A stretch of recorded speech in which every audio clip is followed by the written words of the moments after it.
On this episode of Just Informed Talk, we're going to look at the latest new theory floating around the boards about when Q possibly might come back and the timeline and some theories surrounding that. Plus, we're going to read an article from Glenn Greenwald, which talks about the top 10 fake news stories about President Trump and much, much more. Hi, I'm Craig, and welcome to Just Informed Talk. I always start by saying thank you to everybody who's hit that subscribe button. If you haven't, please come here on the landing page, click the big red subscribe button, make sure you hit the bell for notifications to be notified when these videos get posted. Here we go, guys. This is where we're picking up. Obviously, it's exactly where we left off. January 13th, 2019, Q post 2637. It has been almost 10 days since Q has posted. And why is that an important number? Well, there's a lot of anons out there that talk about the 10-day theory. There was a post from Q a while ago, and actually it was in the group of some of the first Q posts that we actually got. This is from November 5th, 2017, and it talks about, what's basically going on. And in here, there's a part where Q says, 10 days darkness, and it talks about disinformation exists and is necessary. And that it's a war and good versus evil. A lot of stuff was put out in this post, and it's interesting to consider the fact that certain anons have been speculating that is it possible that January 23rd is going to be when Q comes back, and there's going to be something big.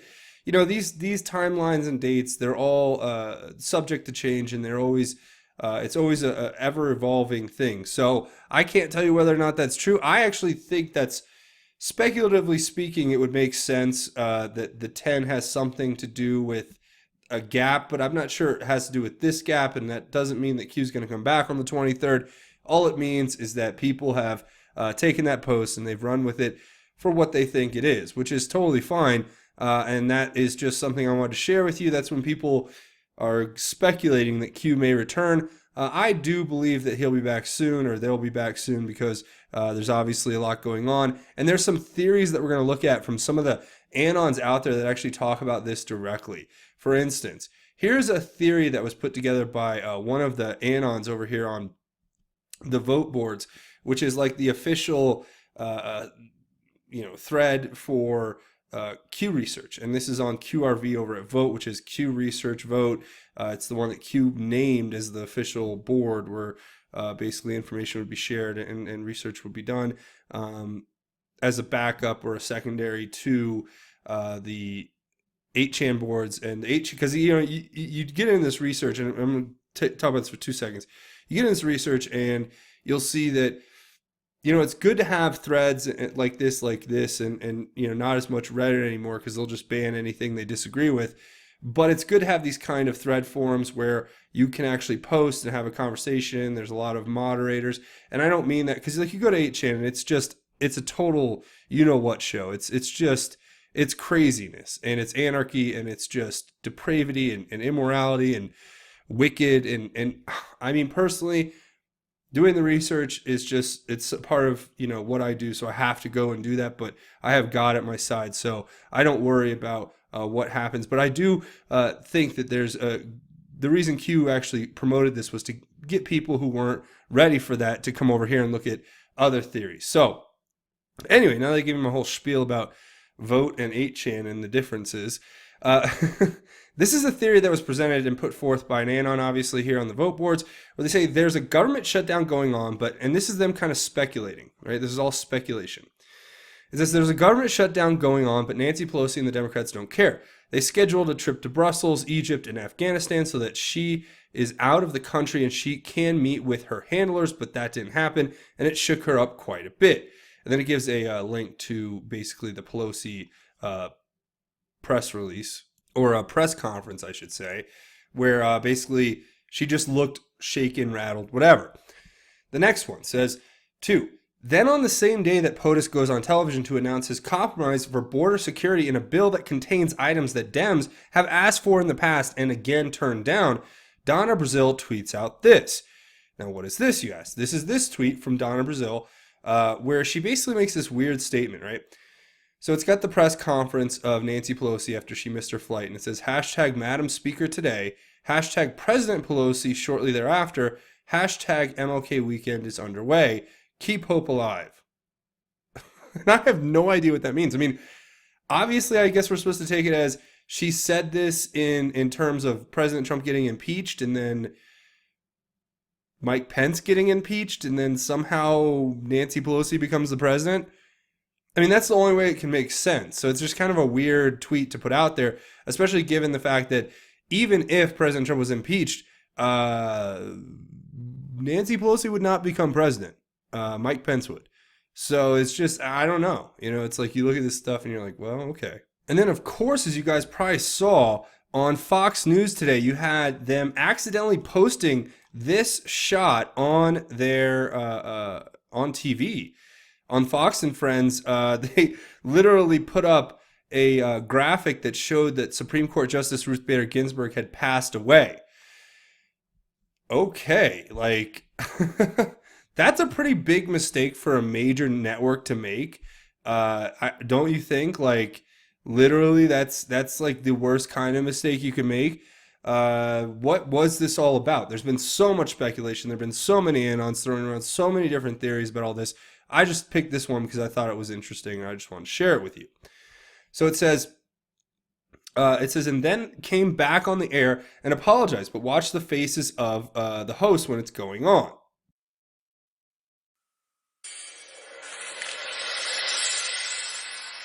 A college professor taking a stand against the lack of diverse viewpoints on campuses during a TED Talk. Here with more is that professor, Joshua Dunn, who teaches political science at the University of Colorado in Colorado Springs. Thank you so much, Professor, for being with us. Thank you for having me. You're welcome. So, and how we've all benefited from them. That's right. In the meantime, we need to apologize. At the beginning of Ainsley's interview with the professor, a technical error in the control room triggered a graphic of Ruth Bader Ginsburg with a date on it. We don't want to make it seem anything other than that was a mistake, that was an accident. We believe she is still at home recovering from surgery. Big mistake. We apologize. Big mistake, yes. Indeed. All right, meanwhile, let's talk a little bit about... All right, so there you guys have it. So here the anon goes on to give a theory. So it says, here's the theory I'm garnering from this. It says, what if Nancy Pelosi was getting out of the country because of the planned attack? Now, this goes back to this story, if you guys will remember. There was this guy who was plotting an attack on the White House. A really sick, twisted story here. A guy from Georgia was basically had started making plans to launch an attack, and it was actually, I think, supposed to take place last week. So, you know, this in and of itself is nothing, you know, there's nothing really irrefutable here, but there's definitely a lot of questions that you can ask when you look at all this. So then you come back here and you keep reading, and it says, on the White House to take out both POTUS and VP because RBG has already died. And this is all speculative theory. Let me just say this right now. None of this is a positive fact. This is a theory, and I am just sharing it with you from the boards over on Vote. And it talks about that, and it says, and now the deep state Dems now know that he will have another pick for SCOTUS, Supreme Court of the United States. So in order to ensure that another liberal is appointed, Nancy Pelosi has to become president, and the only way to do that is to ensure the deep state removes both Donald Trump and Mike Pence.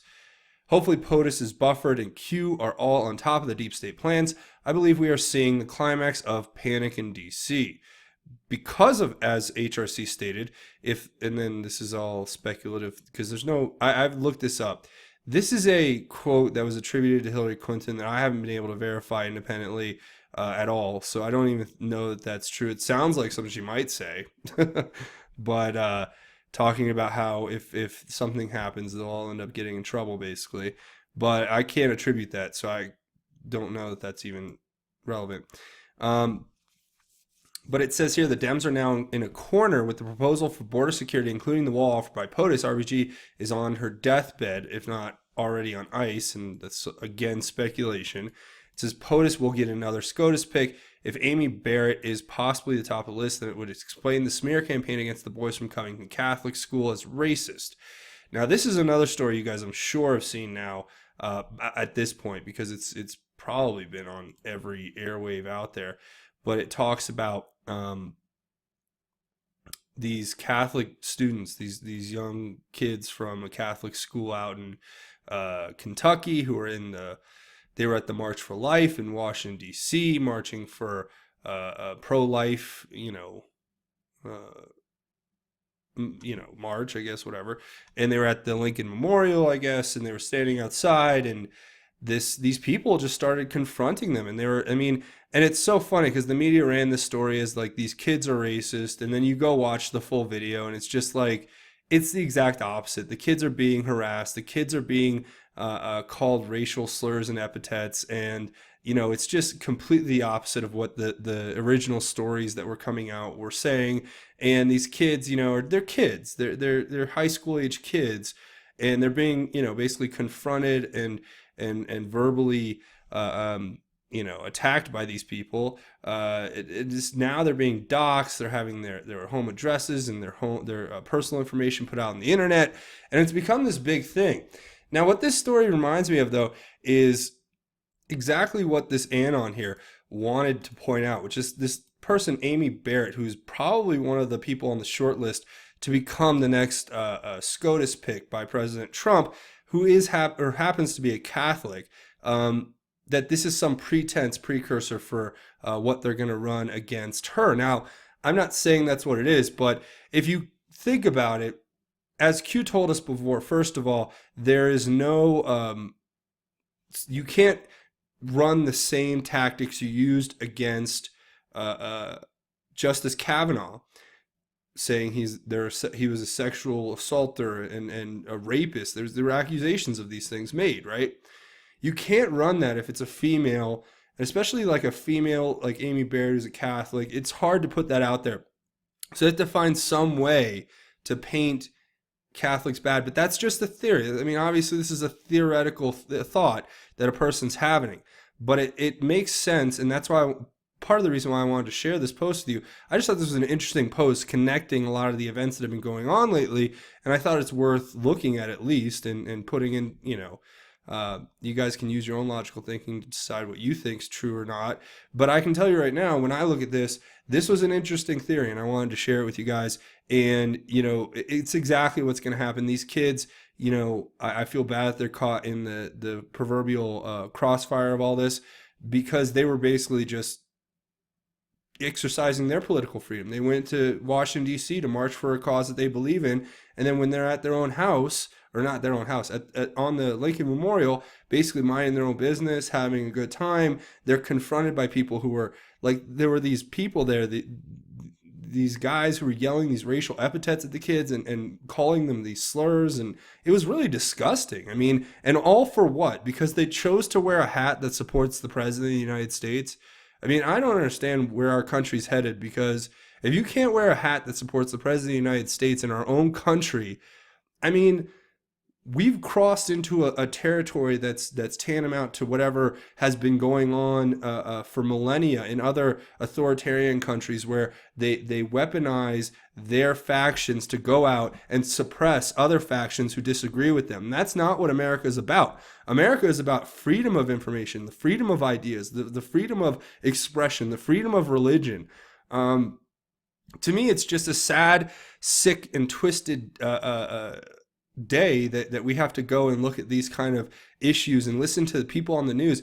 But what it doesn't surprise me, because if you look at overall what's happening to our country, this kind of segues perfectly into another story I want to share. This is about a documentary that's coming out which talks about the Satanic Temple, and it talks about the rise of Satanism in America. And if you guys don't think this is real, you need to think again. You need to remember that there is real evil in this world, and there are real people who are trying to convince you that evil doesn't exist, the devil doesn't exist, and that, devil's just a misunderstood guy. But when you read through this story, okay, this talks about a film that's coming out that's directed by this lady named Penny Lane, and it's literally about the temple, or the Satanic Temple. I just point to this to say that there are some really evil, demonic forces that exist in our world right now, and they are weaponizing things like politics, and they're weaponizing things like our own democratic systems in order to spread their influence of evil and hatred. And if you're so like when you read this story, I was even uncomfortable. I didn't want to read this, but I felt that, you know, in order to fight evil, you have to confront it. So I read through this article, and let me just tell you right now, the way that they are portrayed by this article is just a bunch of misunderstood atheists who are, just rebelling against the institution of church and the doctrine of Christianity and religion. But it's not that.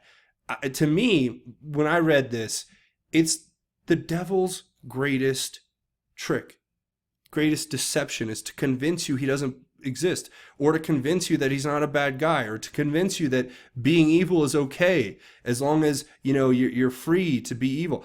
To me, there is no room for this in our society, and it sickens me to know that there are people out there who dedicate their lives to this, and that our own society is starting to change and crumble in a way where we embrace this kind of evil instead of casting dispersion on it as we should. Now, again, I'm all for freedom of religion. You can worship whatever you want, but when you try to inject the principles of Satanism and Luciferianism, which are evil and counter to what our Judeo-Christian legal construct in our country has produced, which is, by the way, the greatest country in the world of all time to this point.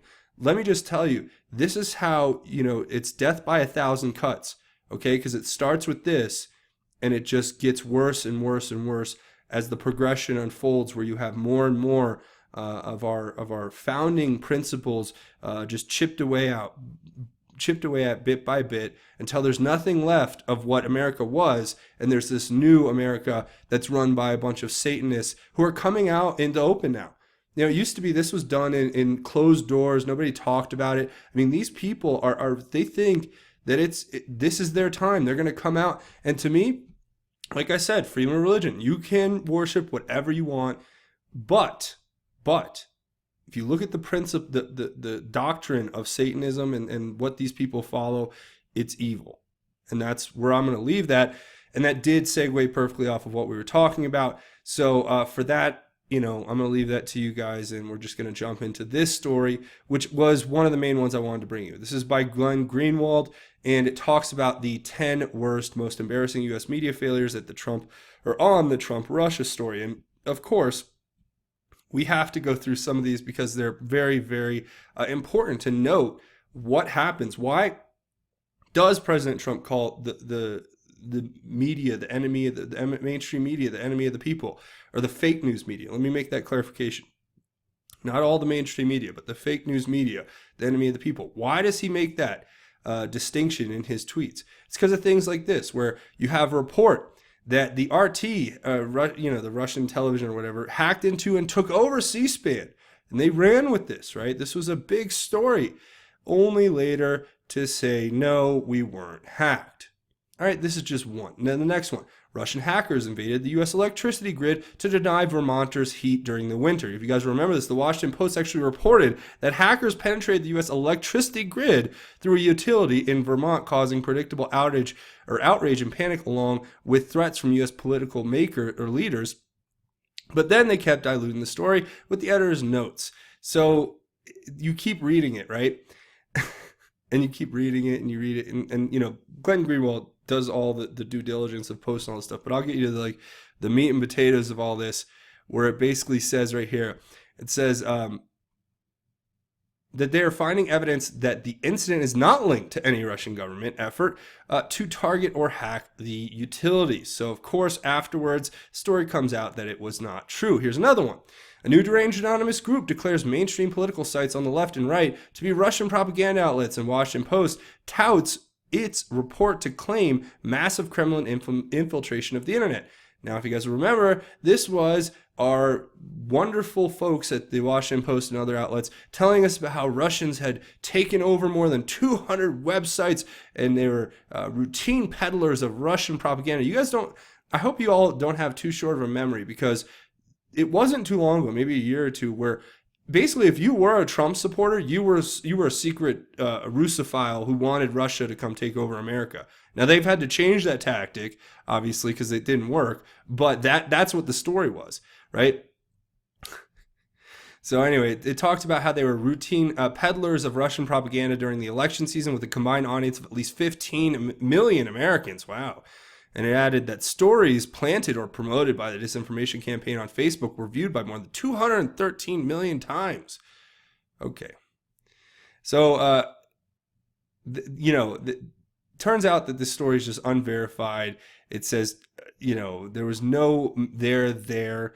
And of course, it comes out later in the editor's note that the Post, which did not name any of the sites, does not itself vouch for the validity of Proper Not's findings regarding any individual media outlet. Now, Proper Not was the one that insisted on found all these websites and made this claim. And it says, and they reported on it, it says, regarding any individual media outlet, nor did the article purport to do so. Since publication of the Post story, Proper Not has removed some sites from its list. Oh, okay. Number 7, Trump aide Anthony Scaramucci is involved in a Russia hedge fund under Senate investigation. So you guys will remember this, that Anthony Scaramucci was basically under investigation for Russian ties because, he's a pretty wealthy businessman. And of course, it comes out that 3 CNN journalists had to resign after this one because it was so fake and bad and poorly sourced and unverified and subsequently found to be untrue that they had to resign. Literally, 3 people left. Another one, number 6. Russia attacked U.S. diplomats, i.e. spies, the Cuban embassy using a super sophisticated sonic microwave weapon. Now, I'm not sure about this one because basically what they say is that it turns out it was crickets. Yeah, like literally. What they say is that the recording of sonic attacks on U.S. diplomats in Cuba spectrally matches the echoing call of a Caribbean cricket. I'm not making that up, even though it sounds fake. Yeah, so that's what they said. So they reported it first as like sound weapons, and then it was turned out to be a cricket. But I don't know about this one. This one's I'm a little skeptical of, to say the least. Number 5, it says Trump created a secret internet server to covertly communicate with a Russian bank. It's like, do I really need to refute this at this point? It's the projection thing that Q talks about. It's like everything they're guilty of, they just project onto you. Like, oh, obviously President Trump had a server in the basement when who had a server in the basement. Yeah. Turns out it was not anything. It was not a secret server. It just turned out to be a complete mischaracterization of the whole event and sequence. Anyway, number 4, I'm trying to get through these kind of quick. Paul Manafort visited Julian Assange 3 times in the Ecuadorian embassy and nobody noticed. Yeah, right. Yeah, Paul Manafort just got on a plane and flew over to the UK and just walked into the Ecuadorian embassy and nobody noticed that. Yeah, right. Okay. Another one bites the dust, as they say. Oh. Yep, no evidence. So, what are you going to do? Number 3, CNN explicitly lied about Lanny Davis being its source. For a story whose substance was also false, Cohen would testify that Trump knew in advance about the Trump Tower meeting. So, of course, this was when the lawyer, former Clinton lawyer, Lanny Davis, who's representing Michael Cohen, the former lawyer of President Trump, made this accusation that Michael Cohen was going to testify that President Trump knew in advance that Donald Jr. was going to have a meeting in Trump Tower with the Veselnitskaya woman from Russia, who nobody ever wants to address the part of this story that just blows my mind, that was her name? I think it's Natalia Veselnitskaya, the adoption lawyer, I'm doing air quotes, from Russia. She didn't get into the United States by accident. It had to be signed off on a special visa from, you guessed it, Loretta Lynch. So it's like, okay, all right, I don't know what else to say. Anyway, Lanny Davis was the source, as they explicitly lied about him being the source for a story whose substance was also false. So you guys remember that story, I'm sure, quite well.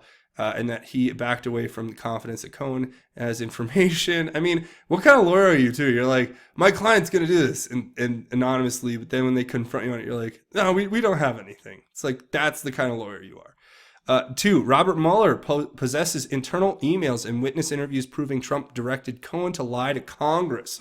Well, you guys will remember this one. This one is very, very recent, is it not? This is the one that we just saw with the latest BuzzFeed story, which I called out immediately when I first saw it, that, it didn't pass the smell test. There was nothing there. And of course, it turned out to have nothing there. And they made this wild accusation that basically,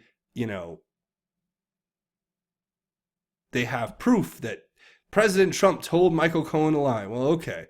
Well, where's your proof? Well, they didn't have any. And of course, why do we know they didn't have anything? Because literally Robert Mueller, special counsel, came out and said that it was just not accurate. So there you go. I mean, I don't really trust Robert Mueller that much, but if you listen to Tucker like I did tonight, let's hear this. And they have subpoena power and they can go crazy if they want. I'm just wondering, of all the things you can investigate, why would you investigate a BuzzFeed story that the independent counsel himself says is untrue, unless, and here's the twist, because I am a conspiracy nut now, maybe Mueller is secretly working for Trump. Exactly. See, Tucker took the words out of my mouth. No, that's a popular theory that goes around on the Anon boards, that Robert Mueller is secretly working for Trump. I don't think that's true, but I think it's hilarious that Tucker said it on the show. And it goes straight hand in hand with this story and how there was no there. And of course, it's just another hyperbolic story to drum up the outrage against President Trump. And you notice how this whole story that happened with these Covington Catholic school kids has drowned out all the news about the BuzzFeed story that has turned out to be completely unverified, right? And the basically what was happening with Nancy Pelosi and President Trump. Okay, the whole him canceling her flight at the last second for basically, in my opinion, good reasons. But that being said, we will go all the way down here to number 1. Donald Trump Jr. was offered advanced access to WikiLeaks email archive. Of course, you guys remember back in 2017, they launched a story out of the media which talked about how Donald Trump Jr. was offered email advanced access to the trove of DNC and Podesta emails published by WikiLeaks, meaning before those emails were made public. And, this was another one. They tried to run this story and talk about how he had advanced knowledge and access and all this stuff, but there's no there. That's just another example of how, they'll report anything without any shame or any thought of what the consequences are. The reality is they understand as a news organization, they can run this story, right? And it will, 90% of the people, or of the 100% of people that see this story, 90% of them will just see this one headline and maybe read the story and that's it. And then they'll put a little blurb at the end of it about a week later usually, or a few days later, depending on what story it is. And it'll say, by the way, everything we just reported here is maybe not true. And about 1% of the people who read that article are going to go back and read that correction. I mean, that's just me. I mean, that's the way it works, and that's why they don't care, and that's why a lot of it's reckless, and that's why people like myself exist here to report news in a way that is similar. I mean, to be fair, but in the same token, at least I'm honest about when something's speculation, when something is possibly fabricated or incorrect or unverified. The media doesn't work that way. They don't have any integrity when it comes to the truth. They only have a goal, and their goal is to go against President Trump and to basically smear his good name and his ability to and hinder his ability to effectively administrate his government. And there you go. I mean, so that was your top 10. Let's see. I have to read the headline again. Top 10 worst, most embarrassing U.S. media failures on the Trump-Russia story. So obviously, if you guys want that, there'll be a link to it in the description, and I will let you guys go and check that out. So I think that's pretty much enough for today. We'll go ahead and just drop it off there. And first of all, I want to say thank you all for watching this episode. If you want to stick around for a minute, there's a few ways you can help out the channel. First of all, come here on the landing page, click the big red subscribe button, make sure it's bell for notifications. That's the best way you can help with the channel, and I really appreciate when you guys do that. Another great way is to watch these videos, share them on your social media, get the word out there about everything that's going on here. And I always forget to mention this. If you don't know what QAnon is and you've made it this far and you're going like, what has this guy been talking about? Q, what is that? Watch this video. It's called What is QAnon? The Great Awakening. It'll give you all that information, plus how to find the information, how to do the research, how to get involved. All that you can find here in this video, so I encourage you to go check it out. A few other ways you can help the channel are financially. You can come over here to patreon.com, patreon.com. It's a crowdfunding website, and there'll be a link in the description. You click this button to become a patron. It's a monthly donation. Set it and forget it. And when you guys, everyone who's here doing this, I can't tell you how much I appreciate it, and I'm thankful. You guys are what keep this channel going, and I am certainly grateful for your support. Also, if you want to make a one-time donation, I have a GoFundMe set up. Links to both these will be in the description. I really appreciate your support in helping fund the channel and its work. So another way you can find me is come over here to twitter.com and find me at Justin_Formed. You get all my awesome tweets and posts, and all the videos from YouTube get posted here, all that good stuff. So if you guys want to come check that out, you can give me a follow over on Twitter at Justin_Formed. Now, of course, you can also check out justinformednews.com, which is the official website for Just Informed Talk, where you get a bunch of cool stuff. You get some news feeds, you get all the Q links here, you get all the news or places to start to go find news. I'm not going to say everything you're going to find at these websites is going to be perfect, but it's a good start, and you get all my posts. So there's a lot of cool stuff here you can go. It's a tool for you guys, and I'm going to keep it up and running regardless for you guys to use, and I really appreciate you guys checking that out. Now, before we go, we're going to do the most important thing. We're going to talk about God's grace and how it is truly greater, a segment we do at the end of each one of these episodes, because we do talk about some incredibly dark stuff that, you know, to me, it always warrants taking a moment at the end to glorify God, to put God first, and then to talk about, you know, different lessons that we can learn from the teachings that we have in this great book, the Bible. So for that, I want to read a piece of scripture to you out of Ecclesiastes, and this is chapter 3, verses 9 through 15. And I'm going to read these to you because I just think there's a profound amount of wisdom in these words. So I want to share them with you. It says, "What does the worker gain from his struggles? I have seen the task that God has given people to keep them occupied. He has made everything appropriate in its time. He has also put eternity in their hearts. But man cannot discover the work God has done from beginning to end. I know that there is nothing better for them than to rejoice and enjoy the good life. It is also the gift of God whenever anyone eats, drinks, and enjoys all his efforts. I know that all God does will last forever. There is no adding to it or taking away from it.